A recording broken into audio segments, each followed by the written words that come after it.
Hi అండి. అందరికీ నమస్కారం. Welcome to my channel. ఈ వీడియోలో ఇప్పుడే ముగిసిన ఏపీ క్యాబినెట్ భేటీ అండి. ఉద్యోగ పెన్షనర్లకు తీసుకున్న కీలక నిర్ణయాలు ఇవే.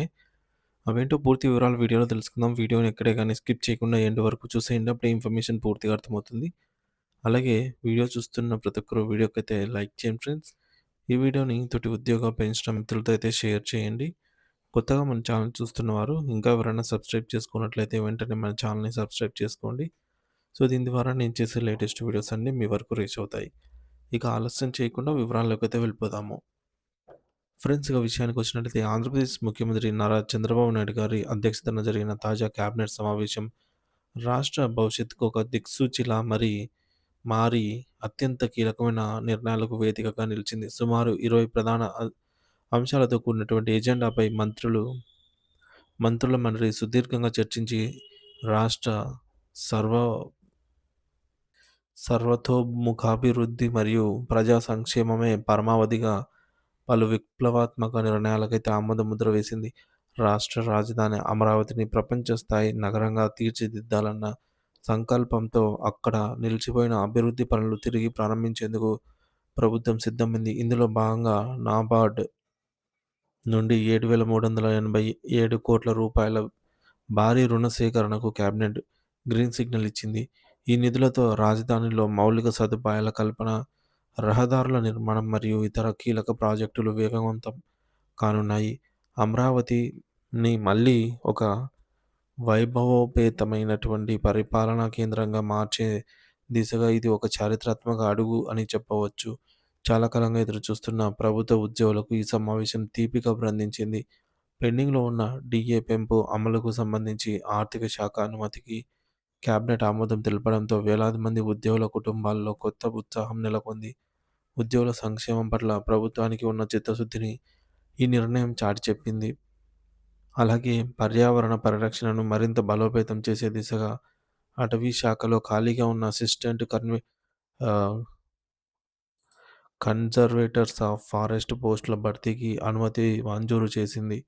దీనివల్ల అటవీ సంపద రక్షణలో మరింత సామర్థ్యం పెరుగుతుంది. పాలనలో సంస్కరణలు తీసుకొస్తూ గ్రామం మరియు వార్డు సచివాలయ పేర్లు మార్పులపై ప్రభుత్వం కీలక నిర్ణయం తీసుకుంది. దీనికి సంబంధించి అవసరమైన ఆర్డినెన్స్‌ను తీసుకురావాలని నిశ్చయించింది. ఇక న్యాయ వ్యవస్థ పనితీరును మెరుగుపరిచి సామాన్యులకు త్వరితగతిన న్యాయం అందించే లక్ష్యంతో జిల్లా కోర్టులలో సిస్టమ్ ఆఫీసర్లు మరియు అసిస్టెంట్ల పోస్టుల భర్తీకి కూడా కేబినెట్ పచ్చజెండా ఊపింది. ఈ నిర్ణయాలు రాష్ట్రంలో అటు మౌలిక సదుపాయాల కల్పనతో పాటుగా ఇటు నిరుద్యోగ యువతకు ప్రభుత్వ రంగంలో కొత్త ఉపాధి అవకాశాలను కల్పిస్తాయని ప్రభుత్వం బలంగా విశ్వసిస్తోంది. ముఖ్యంగా పెండింగ్‌లో ఉన్న డీఏల అంశంపై సానుకూల నిర్ణయం తీసుకోవడం పట్ల ఉద్యోగ సంఘాలు మరియు కార్మికులు హర్షం వ్యక్తం చేస్తున్నారు. రాష్ట్ర పునర్నిర్మాణమే లక్ష్యంగా ప్రజాహితమే శ్వాసగా అభివృద్ధి మరియు సంక్షేమ ఫలాలను ప్రతి ఇంటికి చేరవేయాలనే తపనతో ముందుకు సాగుతున్న ఏపీ ప్రభుత్వం పనితీరుకు నిజంగా ఒక హ్యాట్స్ ఆఫ్ చెప్పాల్సిందే.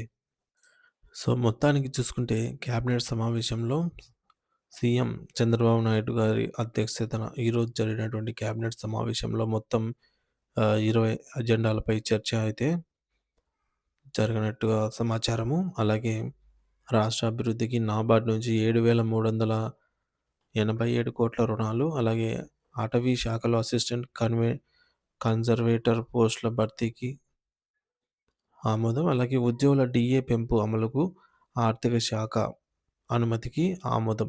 సో, ఉద్యోగులకు సంబంధించి డీఏ పెంపండి. సో, డీఏ పెంపు అమలుకు ఆర్థిక శాఖ అనుమతికి కూడా ఆమోదం తెలపడం జరిగింది. ఇంకా గ్రామ వార్డు సచివాలయ పేర్ల మార్పుపై కూడా ఆర్డినెన్స్ అయితే చేయడం జరిగిందనమాట. ఇక జిల్లా కోర్టులలో సిస్టమ్ ఆపరేటర్లు, అసిస్టెంట్ల పోస్టుల గురించి కూడా ఈ క్యాబినెట్ భేటీలో అయితే చర్చ జరిగింది. సో, ఉద్యోగులకు సంబంధించి ఈ క్యాబినెట్ భేటీలో అయితే వచ్చిన అంశము డీఏ పెంపు అమలుకు ఆర్థిక శాఖ అనుమతికైతే క్యాబినెట్ ఆమోదం తెలిపింది ఫ్రెండ్స్. ఇదే శుభవార్త అనైతే చెప్పవచ్చు. Thank you for watching this video.